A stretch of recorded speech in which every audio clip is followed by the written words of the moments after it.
రమణ, ఒక క్వశ్చన్ చేస్తా, ఆన్సర్ చెప్తావా? మీ నాన్న చెల్లెలో కూతురు నీకేమవుతుంది? రాంగ్. బాగా క్వశ్చన్ విను.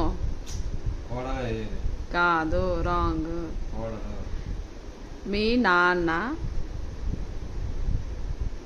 చెల్లెలు కూతురు, ఆ కూతురు నీకేమవుతుంది?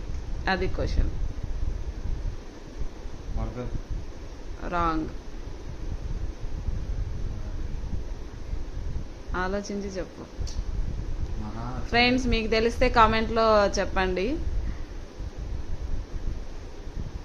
నువ్వు చెప్పు, నీకు తెలిస్తే చెప్పు. ఆలోచించి చెప్పు. చిన్న క్వశ్చన్కి. ఫ్రెండ్స్, మీకు తెలిస్తే కామెంట్ చేయండి.